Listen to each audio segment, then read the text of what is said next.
We have two speakers at our high energy seminar. Our first speaker is Barnacka, who I would say is living a double life, as it turns out, a little bit. So Anna is currently an Einstein Fellow at Harvard, but why I'm saying that she's living a double life is because she has two PhDs. Okay?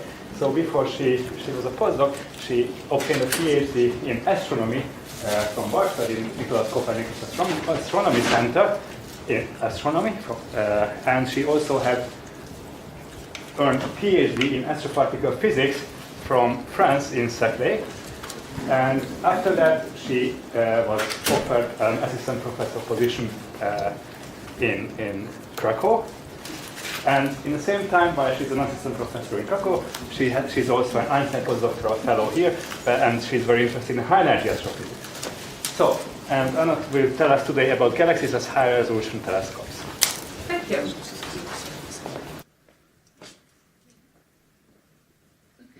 The inner region of active galaxies hosts the most extreme phenomena in the universe, including relativistic jets, binary supermassive black holes, and Recolik supermassive black holes. But only radio telescopes are able to resolve the structures on milli-arcsecond scales. Thus, we assume that the majority of emission of multiwavelength emission originates somewhere within 1 parsec from supermassive black hole. And we assume that the radio core that we observe is tracing supermassive black hole. However,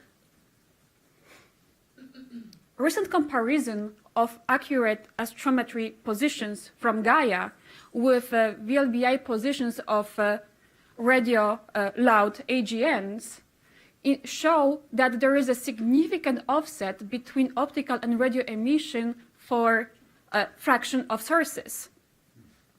The comparison done by Petrov and Kovalev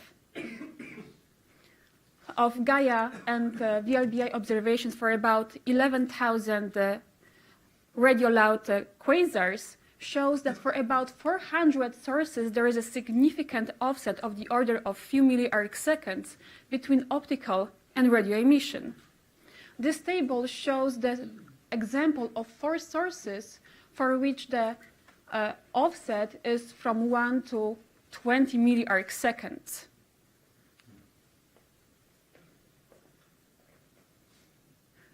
Moreover, the combination of gravitationally induced time delays obtained at gamma rays with accurate position of the radio core for gravitationally lensed source B2O218 gives us an additional indication that the radio core and supermassive black hole are offset by a few milli-arcseconds.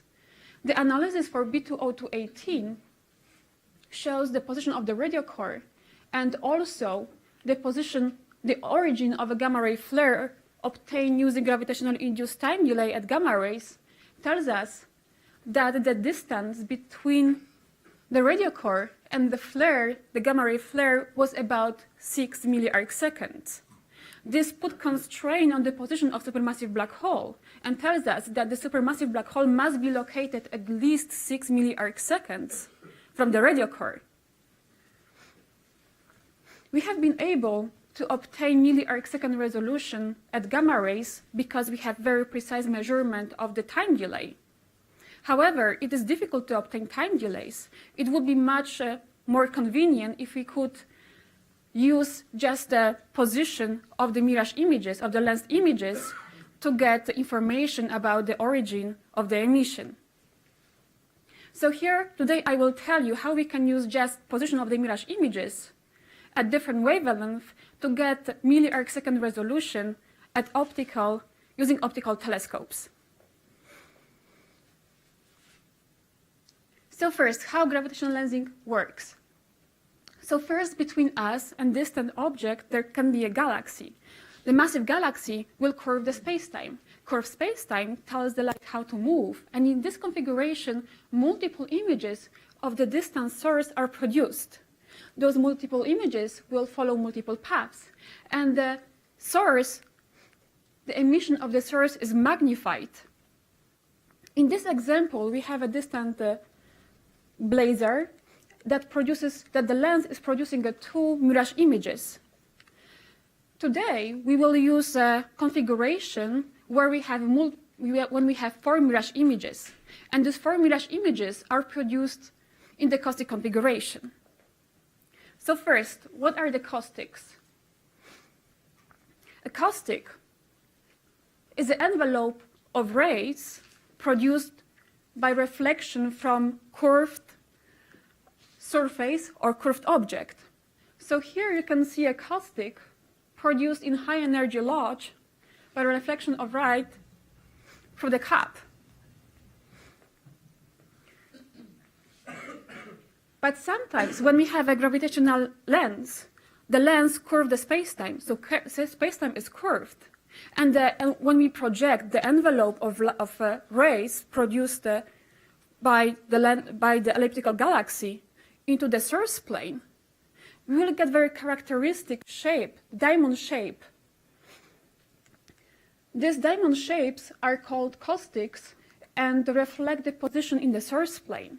So now when we have a lensed quasar somewhere close to the caustic, the quasar will be highly magnified and we will have 4 mirage images. The characteristic of the caustic is that depending on the position of the distance to the caustic, the position of the images will change also very significantly, and also the magnification of the mirage images will also change drastically.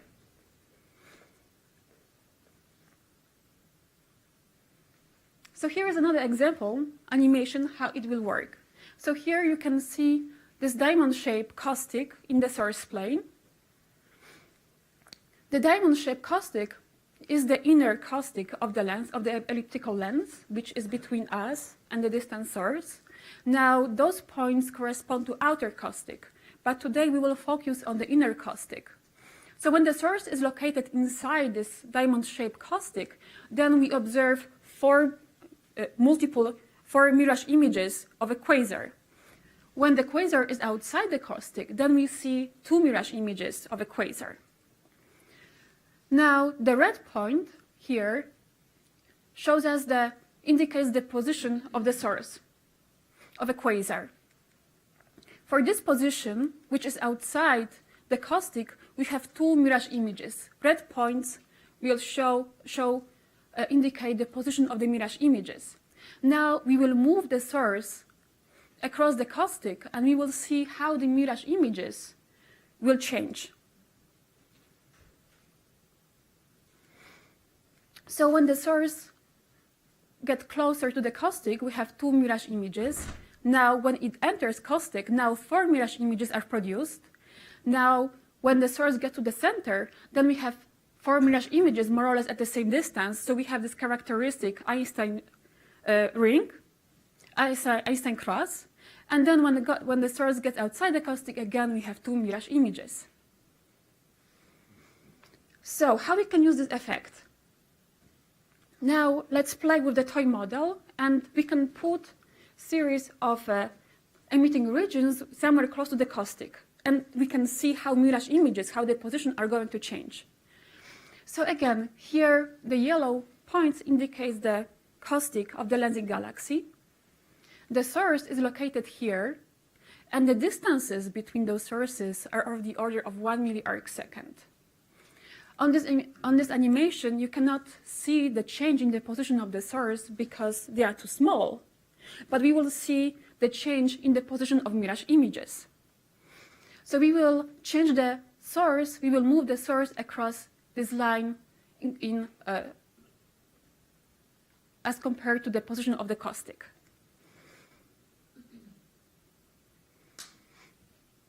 So this image also, this animation also keeps the magnification of the sources. So here you have these 3 mirage images. There is also 4th mirage image, which is pretty faint. And here we have those 4 highly magnified mirage images of the source. And we change here the position of the source by 0.5 milliarcsecond. We cannot see the change in the position of the source, but we can see drastic changes in the position of mirage images. In this example, when we change the position of the source in the source plane by 1 milliarc second only, the position of mirage images in total changed by 100 milliarc seconds. So here's the idea. When we have a quasar and optical and radio observations, so if the optical and radio emission originate from the same place, then we will have the same position of mirage images. We will get 4 mirage images with exactly the same distances. But if there is even 1 milliarc second offset between optical and radio emission, you will get a different position of mirage images at radio and using optical telescopes. So now the question is what is the magnification in this caustic configuration, and how much angular amplification we can gain when we are close to the caustic. So first, let's investigate flex magnification. So when the source is located close to the caustic, then we have a high magnification. So again, this shows the position of the source in the source plane and the magnification. So again, we have this very characteristic diamond shape. And when the source is located very close to the caustic, then magnification of our source of quasar can be greater than 100. This magnification is obtained, the total magnification is obtained by summing magnification of all mirage images that are produced. So we cannot obtain this value using by analytical equations. We have to run Monte Carlo simulations because we have the number of mirage images changes. So we have to run Monte Carlo simulation, and for every position, we have to calculate how many mirage images are produced, and then we have to sum up the magnification for all mirage images. What's important here is that we have to be very close to the caustic, within like few milliarc seconds, to get this high magnification of the order of 1,000.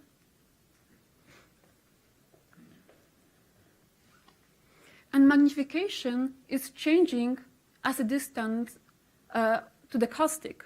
When we get closer to the caustic, then we have this huge jump in magnification.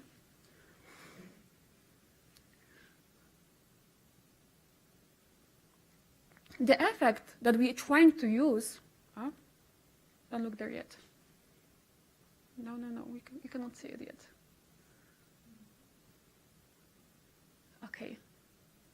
The property of the lens that is most interesting for, you cannot see it yet. That's supposed to be a surprise. Okay. Okay. The property of the caustic that is the most interesting for us is how much those mirage images will change as a function of the offset between the mirage images. So to get this information, what is the angular amplification? So how much the mirage images, the difference, how much the position of the mirage images changes as a function of an offset, is a value that will tell us how good those cosmic telescopes are. So we know that the magnification is changing as a distance from the caustic.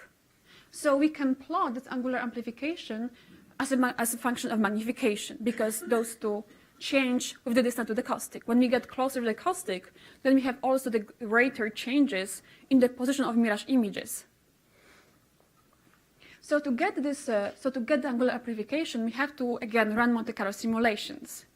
In those, so we will select about million pair of sources. So we will select two randomly aligned quasars, randomly aligned emitting regions with given offset, and we will change how the position of the mirage images will differ for this given offset. Then we can sum up the difference between position of the mirage images and normalize it by the offset, and this gives us angular amplification.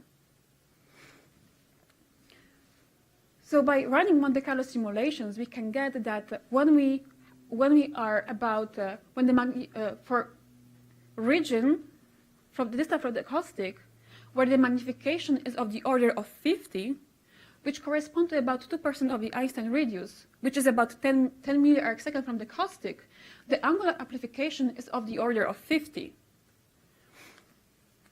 So in the case of, if we think about Hubble Space Telescope angular resolution of the order of 50 milliarc, if we can get additional factor of 50, then we can use Hubble Space Telescope to look into scales of the order of 1 milliarc.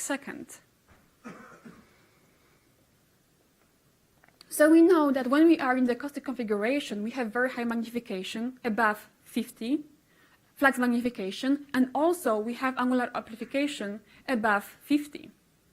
But what is the probability of finding a source in the caustic configuration? Because to have this very strong effect on flux magnification and changing the position of the mirage images, we have to be, the source, the quasar, has to be located very close to the caustic of the lens. It has to be located about 2% of the Einstein radius from the caustic of the lens, about 10 milliarc. So if we calculate the area around the caustic where we have this high magnification, the probability that the lensed quasar will be in the close to the caustic is about 1%. So only 1% of sources would be in the caustic configuration. However, so this is just the probability that the lensed source will be located somewhere in this region close to the caustic.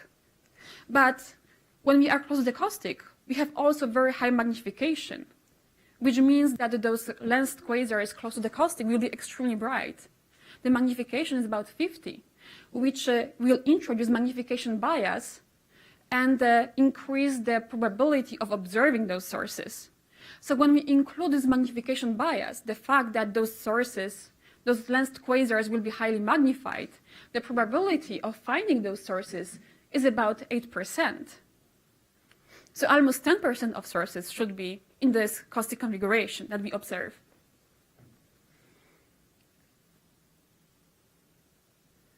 So how it actually looks like. So for now, so this is a sample of sources of about 20 brightest lensed sources. And if you look at the images, then you can distinguish whether they are in the caustic configuration or not. So for example, the first one, we have 4 images, and we have this characteristic very magnified mirage images, and 2 of them are very close.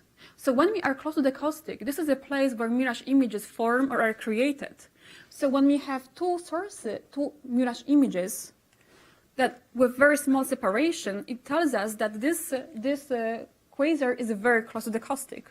So the first one here is in the caustic configuration.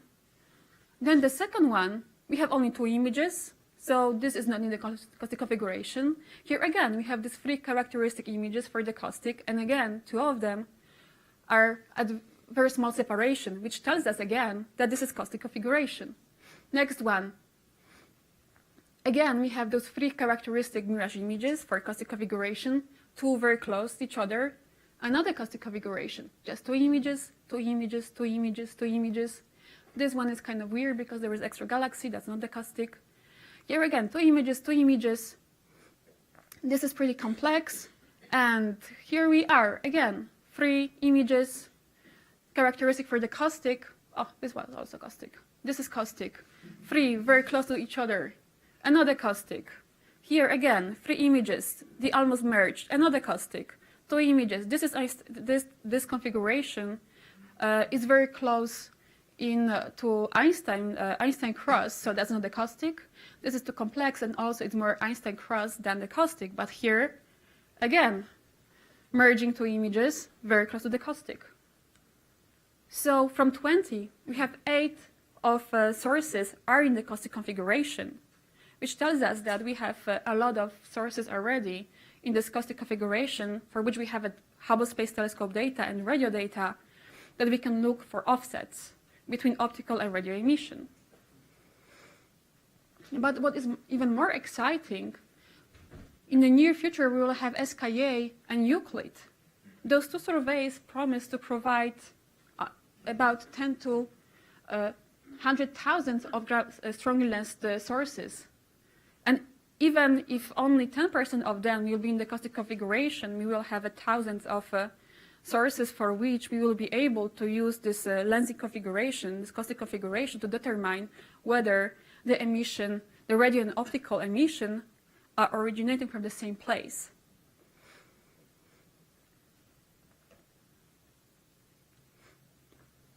So to summarize, when the gravitationally lensed quasar is located close to the caustic configuration, then first we have very high magnification of the source.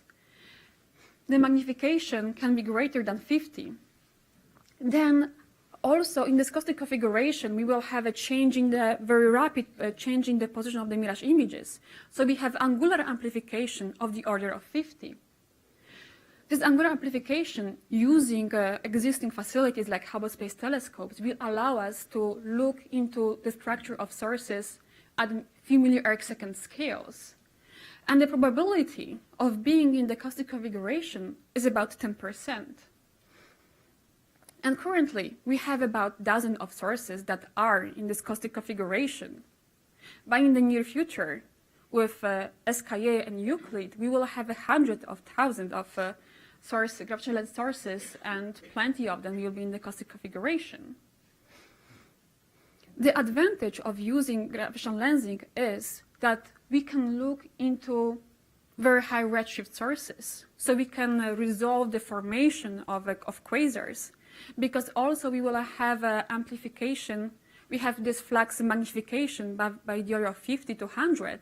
This will allow us to look for the very first quasars and look into the physical offset and the physical origin of the offsets between optical and radio emission.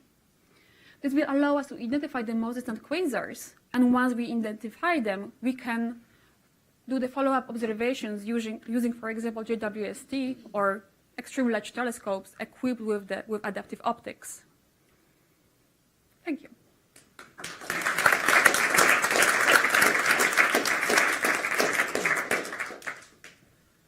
Other questions? Yes. I'm not so sure about the optical, but in the radio, especially if you're looking at low frequencies, I think maybe not with VLBI, but the positions of the brightest radio emission will depend somewhat on the structure of the jet, right? So you might have the radio emission dominated by a particular knot in the jet that may or may not have anything to do with the actual center of the source. Is that right? In the case, if you talk of the comparison between Gaia and VLBI, so with VLBI you see everything. You see every knot. Mm-hmm. So there is no place for ambiguity, whether it's the brightest knot, you see everything. So the offsets with respect to some center measured yes. by looking at the whole VLBI image? Yes, so you see exactly where is the jet, and then you see that actually optical emission is somewhere else. Yeah. Okay. Question in the back? Yeah. Just so the optical and radio emitting regions may have different sizes. I'm interested in what finite source size effects for this analysis are important here. And in addition to that, also perturbations to a smooth lens model, do they affect what you would infer for the actual separation in the post? Mm-hmm. So actually, this is kind of interesting question, because like when you have this actually can tell you. So when you have extended radio emission, you will have a different morphology of mirage images. So for example, you can distinguish which radio images are point sources. Like for example, here you have separated images, and here when the source has some size which is somehow comparable to Einstein radius, then you will see like elongated images. So using the morphology of the images, you can infer what's the size of the source. And when we talk about going to your second part of your question about next substructures in the model of the lens, then substructures can have a big effect on magnification, the flat magnification, because the second derivative of the lens equation. But it will not affect the position of the mirage images, because it's a first derivative, so it doesn't change here. So it will not affect angular amplification, but the substructure will affect flux magnification. So that's why this method that I propose will rely on the positional demi-Lash images, because positional demi-Lash images will not change with the substructures, but magnification will. Okay, so Tony. Yeah. As I understand it, this is a galaxy in front of a distant quasar, this lensing. Is there any interest in clusters in front of distant quasars? So the cluster will produce very complex caustic. So, like if you have just single lens, single galaxy, it's much easier to reconstruct the caustic and when the source is located in relation to the caustic. For a galaxy cluster, when you have a lot of galaxies in dark matter, you get very complex caustics. So it will depend how well you are able to understand where your caustic is. If you have a good understanding of a caustic for a cluster of galaxies, then yes, you can use it also for galaxy clusters. But that would be much more complicated. Yeah, do you still have a question? No? Okay, anybody else? If not, let's thank our Noah.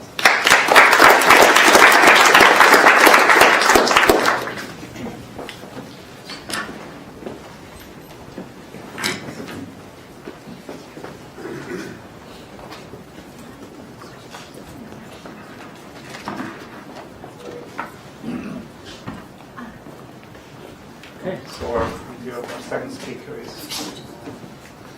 setting up the laptop and the microphone. Can introduce the second speaker is postdoctoral fellow in CFA, so he's high energy, he's postdoc in the high energy division. So Brad got his PhD last year, I think 2016, at the University of Connecticut, and before that his master's and PhD from the University of Connecticut, and before that he obtained his bachelor degree from the Rochester Institute of Technology. Here in CFA he's working with many of us, mostly Paul Nelson, and today he's going to tell us about Cygnus A, the cocoon shocks of Cygnus A. Let me just grab my laser pointer and, okay, make sure this works. Okay. All right. Thank you all for being here today. My name is Bradford Snios, and as mentioned, I'm going to talk about the cocoon shocks of Cygnus A, discussing some of the recent observations and results from them. So, to begin, just a brief introduction of what I plan to cover in today's talk. I'll give a brief introduction to the subject, talking a bit about Cygnus A, its cocoon shock, and some of the motivation as to why we're studying it. I'll then move on to discussing some of the data reduction and analysis techniques employed in this research, and then discuss some of the modeling techniques utilized to fit said data. I will then discuss some of the results from these modeling fits and their implications, and then end on some brief concluding remarks. So to begin with, what is Cygnus A? Well, Cygnus A is an FR2 radio galaxy, and it's considered by many to be the archetype of the FR2 classification. Here we have a 5 gigahertz VLA radio map of Cygnus A, and what we're looking at is, in my opinion, the quintessential FR2 image. What we have in the center is this bright AGN point source, and from which we have the radio jets propagating outwards, interacting with the surrounding intercluster medium, compressing that gas into a thin shell of shocked medium, which I'll talk about in a moment. And at the edge of this medium, we'll see these bright hot spots, and behind which you see these wonderful radio lobes. Cygnus A is quite unique in this regard, as it is one of the brightest local radio galaxies in the known universe. In fact, it's actually quite local at a redshift of only 0.056. This makes it an excellent testbed to compare to models, because we can actually resolve a lot of the fine structure within the system, as seen here with some of the wispy features present within the lobes. Now, FR2s are not just known for being very bright in the radio, they're also quite bright in the X-ray, and Cygnus A is no exception to that rule. So now what I'm showing is a Chandra observation of Cygnus A with the prior radio map overlaid as contours. And what we can see is that, well, A, it's very bright in X-ray, and B, we can now really resolve that shocked gas front that I was mentioning before.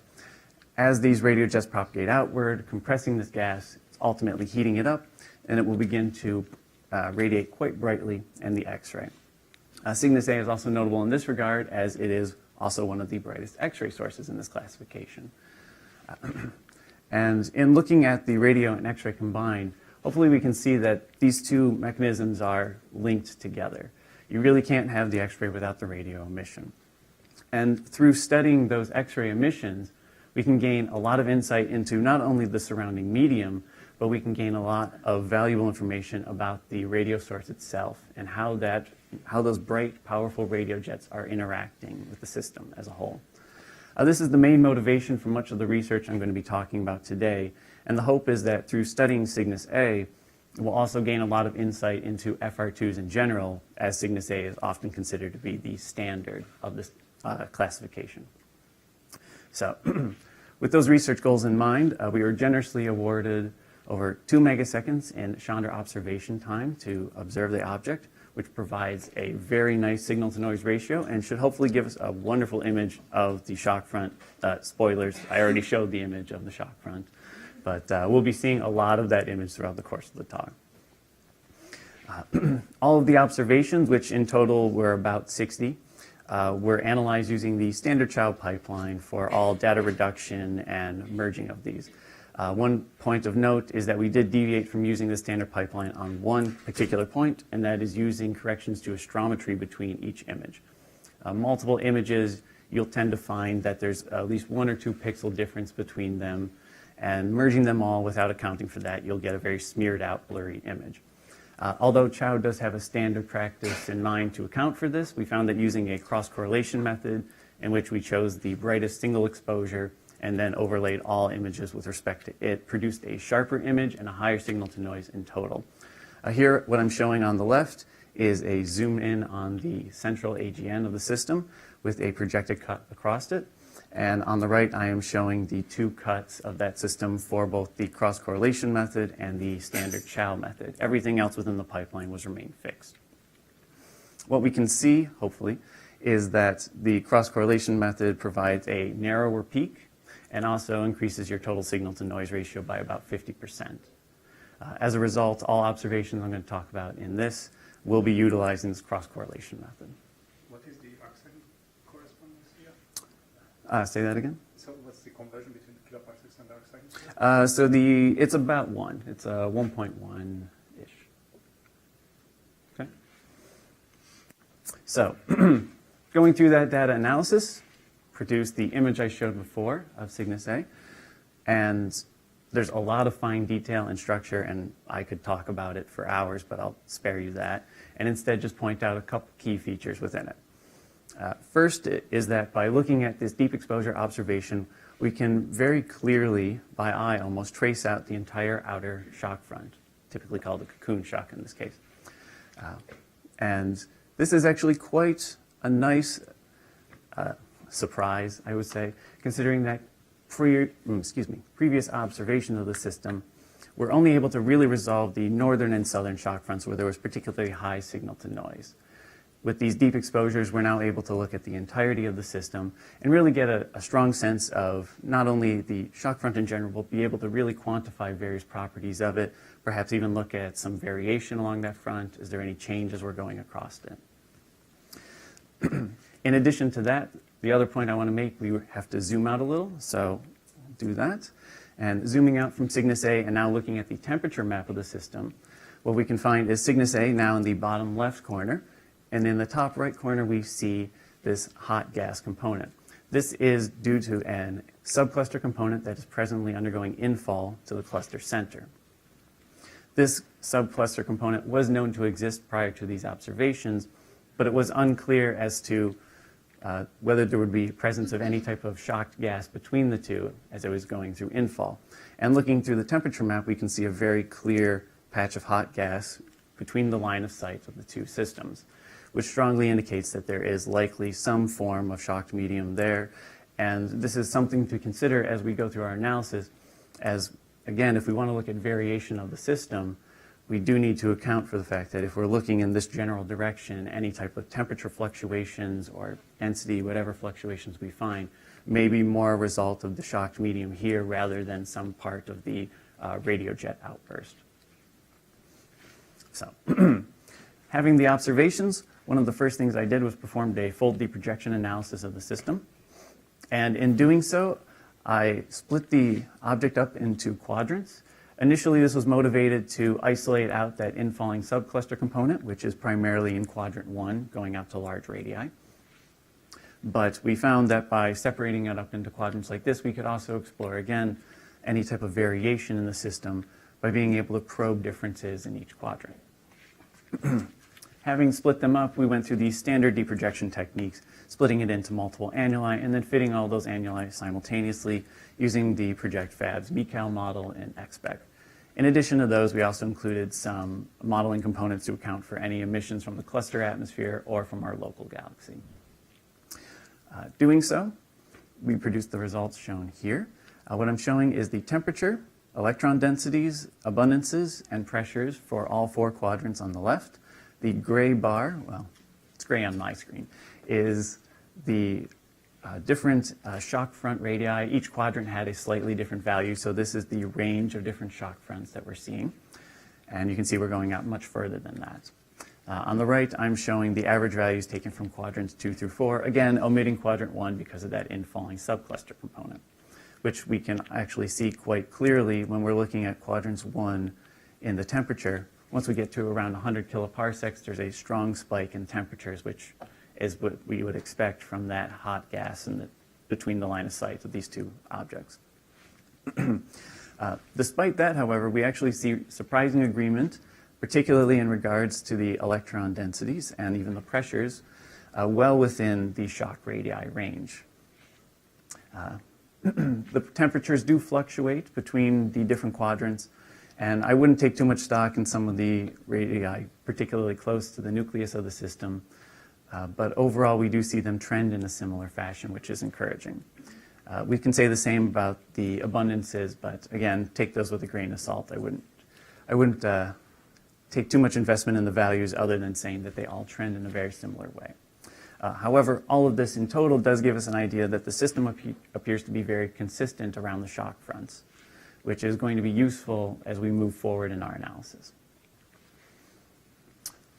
So one of the other things I performed is extracting Mach numbers for various points along the shock front to study again what type of average Mach numbers we were getting and see if there was any type of variation in that system.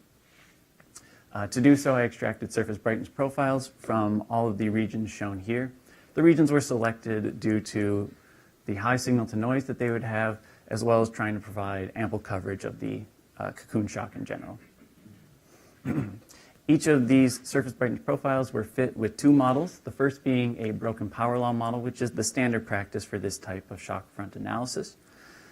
However, this is simply just a raw fit to the data without a lot of physical justification for it. So we instead also tried to use a one-dimensional hydrodynamic model in which we assume a point source explosion in the system and spherical symmetry. Now clearly these are very rough approximations of the system, as Cygnus A is very clearly not a spherically symmetric system. But it does give an improved sense of physical accuracy that we hope might provide a check to the broken power laws, and also will help us illustrate any type of differences we might see between the 2 systems, or between these 2 modeling fits. So, going through all of those and plotting them against one another, we have the Mach numbers from the broken power law model on the x-axis, with the Mach numbers from the hydrodynamic model on the y, with the dotted line being where the 2 would be equal to one another. What this data actually shows is that the Mach numbers from the hydrodynamic model appear to be consistently larger than what we would get from the broken power law model for the exact same region. This does seem to suggest that the broken power law model is underestimating the actual Mach number of the system, in some cases by 10 to 15%. Although this is not that significant given the low Mach numbers we're talking about, should that uncertainty of about 10 to 15% continue up to higher Mach numbers, it could become more significant, say Mach numbers in excess of 2. Given these differences in the results and the fact that we prefer the improved physical accuracy of the hydrodynamic model, for the future calculations I'm going to discuss, I will be using those Mach numbers for it. So, one other thing we may calculate for the system is the lobe pressures. Now we can do this by using the deprojected pressures I showed earlier in conjunction with those Mach numbers, simply scaling them accordingly. And this will give us an estimate for the pressures along the entire shock, well, at least in all the regions we specified. We can then compare those to rim pressures of the system, which we can extract from expect fits. And I will not go into the details of those fits right now just due to time constraints, but what I will mention is that the rim pressures should consistently be lower than the shock pressures. This is just due to the hydrodynamics of the system. We expect that the pressure behind the shock, which should be the rim pressure, will be consistently lower, as once you get behind the shock, there's a dramatic drop-off, and usually the pressure difference there is significant enough that it should be observable. However, things don't always work out perfectly. So what we're looking at now is the shock pressures in the system versus the rim pressures. And again, the dotted line being the point where the two should be equal. If my prior statement was true, what we should expect is all of the points to lie below this dotted line. In actuality, what we see is there's quite a spread, and in fact, there's several points that lie a significant portion above it. What this does seem to indicate is that we may be underestimating the Mach numbers in the system. There's multiple reasons as to why this might be the case, one of which being the geometry of how we're actually extracting these Mach numbers, as we're assuming that the line of sight is favorable to us.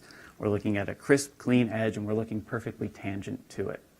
In actuality, as we saw in the previous picture, Cygnus A has very complex three-dimensional geometry, and it's entirely possible that the shock front is not as smooth and clean, and in fact there might be bumps or deviations in it, and that's going to, in a projected image, make the shock look weaker in general, making us underestimate the Mach number and subsequently underestimating the shock pressures. It's difficult to estimate exactly by how much we're underestimating those values without understanding the accurate geometry of the system, but it does at least give us some insight as to one possibility that might be going on. So given that we now have some questions as to how accurate these Mach numbers could be, are we estimating them by a small amount, a large amount? One thing we wanted to do is just to check that these Mach numbers were all consistent with one another. And one way we can do that is by assuming a self-consistent expansion, or essentially assuming that the entire outer cocoon shock is coming from the same outburst. This seems to be a valid approximation, given that the pressures we have in the system are roughly all consistent with one another. Not much deviation, no less than about a factor of 2. Given that we can assume that, we can then actually estimate the Mach numbers by comparing the pressures we have for the rim pressures, which again are complete independent estimates of these calculations. They have nothing to do with the prior Mach number calculations we had done. And we may use those rim pressure estimates in conjunction with the deprojected pressures, again, have nothing to do with the Mach numbers I previously calculated. And in doing so, we can get an estimate of at least the minimum and maximum range that we should expect our Mach numbers to fall within. Doing so, we find that the range should be between 1.2 to 1.9. This actually agrees quite well with the other calculated values that we found, ranging from about 1.21 to 1.73, and does indicate that although we may be underestimating our Mach number values, it does not seem to be significant. The values do seem to agree with the expected range on them.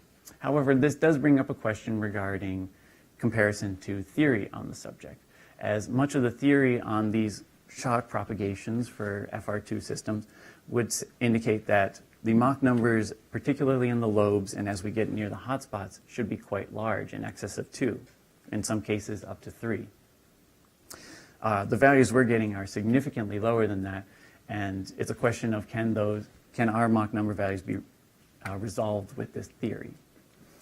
To check that, we may calculate what the maximum Mach number of the system can be and see how well that agrees with the values here, and that maximum Mach number should come from the hotspot region. We can estimate what that value is using a simple geometric argument, where we take the values we've already found for the northern and southern shock fronts, and in doing so, we can calculate out what the outburst speed should be. We can then measure the distances from the central AGN to these hotspot regions, and assuming again that there is a self-similar expansion, this would indicate that the time interval along the entire front should be the same, so the speeds going to the hotspots just have to be scaled by the difference in the distances. Doing so, we can find that the average hotspot Mach number, at least from our estimates, should be about 2.75. This is quite larger than the prior estimates we have, and it brings up one of two possibilities that must be going on. Either there is one, a disagreement between our estimation methods, perhaps we're making some physical approximation that's incorrect, or two, both of these estimations are indeed valid, and what we're actually seeing is that the Mach numbers at the hotspots will actually drop off, the shock strength near the hotspots will drop off quite rapidly. This means that you can have a Mach number of 2.75 at the actual hotspot region, but even moving a few kiloparsecs away, we can rapidly drop off to the 1.9 maximum that we found earlier. To check this possibility, we can do one quick calculation, which is calculating the pressure within the hotspots using that prior value we found, and then comparing it to independent estimates. So using our hotspot Mach number of 2.75, we find a pressure here of 1.6 times 10 to the minus 9. And we can compare this to work from Harris et al. 94, in which they used data shown here in conjunction with a completely independent method of deriving the pressure within said hotspots, and they find a value of about 2 times 10 to the minus 9. Both of these values have about a 50% uncertainty on them, and so there's actually reasonable agreement between the two. This would strongly indicate that what we're looking at in the system is a consistent values across everything we've found so far. So the hotspots actually do have a Mach number of about 2.75. The shock front seems to have a range going from about 1.2 to 1.9, and there just seems to be a strong discontinuity between the two, indicating that the shock strength drops off quite rapidly in the system. This does seem to disagree with some of the prevailing theories on FR2s, which is quite surprising given, again, that Cygnus A is considered to be the archetype standard for this type of classification. One further point, given that I have a few minutes left, we may also estimate some of the speeds of the jets using these pressures, and as well as some of the deprojected values we found earlier. And doing so, we can find that an approximate value for the jets should be a velocity of about 0.2 c. What's more surprising is that this actually gives you a Mach within the jet of about 1.2, which would indicate that the jet is not actually kinetically dominated. This, again, is quite surprising given the fact that most theory on these systems would argue that they are overwhelmingly kinetically dominated with speeds around 0.6 c and in some cases higher. Taken all together, and I will keep in mind that these last few points are quite preliminary. There still needs to be further analysis done on the observations before they're conclusive. Taken this point in conjunction with the prior discussion on the Mach numbers, what this does seem to indicate is that Cygnus A, which is the archetype standard of FR2 radio galaxies, has several key disagreements with the standard theory on FR2 radio galaxies.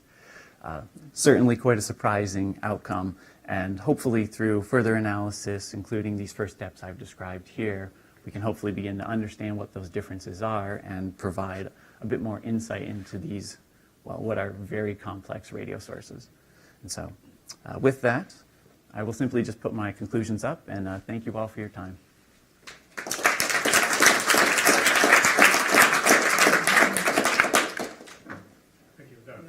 If the jet had a component, or if the jet was moving at like 0.99 something C, you wouldn't see any radiation from it because it's not being toward us. So how do you know that isn't the case? It's a good question. I would have to think about that. I wouldn't know offhand a good answer on that. It's relevant because the one-sided jets we see where we think they are that fast, you wouldn't see them if they were at large angles to the line of sight. But they probably do in fact have additional components that we would see. I have to think on that one. I'll get back to you. I know your question. Yeah. Yeah, so in the X-ray image, like I think also in the radio image, like there seems to be two pairs of possibles, right? Is that... Yes. So here, if I can find it. Where's my mouse? I gotta find which screen I'm actually on here. How to get to it. Well, come on. All right. Barring me actually figuring out how to get back to my... Aha, finally. Thank you. So I can pull this image. Yes. So, yes, what we can actually see is that there is actually a secondary hotspot and down here, and there's sort of a smearing of the hotspots up in that region there. You don't mean that... I mean, because you said like there's some inconsistencies here, even if you expect the hotspot to generate a shock with a certain Mach number, that this thing is clearly not variable and has a more complicated history, or is that part of this picture, or? Yeah, so certainly the system is far more complex than the simple approximations we're making at the moment. But we are assuming that, at the very least, that the jet is propagating outward consistently towards those, or propagating all the way to the hotspot, the brightest ones we're seeing. The secondary hotspots weren't largely considered in those approximations, but we could consider them as some evolutionary component that would certainly likely weaken the overall jet strength. Any other last questions? Okay, if not, let's thank Brad. Okay, sure. Brad, let me ask one basic question. Sure. The Mach numbers that you derive from the shocks and the gas, those are derived just from the density jumps? Yes, correct. And assuming that you get the density jump, then the RH conditions, correct? Correct. Is the quality of the data sufficiently high that you can also use the temperature for independent and separate comparison? I mean, it looks like you can see some of the temperature jumps in the profiles that you showed. Yes, so I did not show it here, but we have also found the density or temperature jumps as well and compared them with it. The temperature jumps were a little more difficult to properly fit, largely, again, due to that infalling subcluster component, which is sort of skewing the temperatures in that particular region. CT, I know, will definitely introduce systematics too. Sure. I'm just curious, though, but within the uncertainties, do they give the same answer for the Mach number? The temperature density jump? The temperature jumps we found to be lower on average. This was partly due, well, the temperature jumps we used were actually the projected, not the deprojected values. So if we were to go back with the deprojected, we might find a different response. Okay, so let's thank Brad again.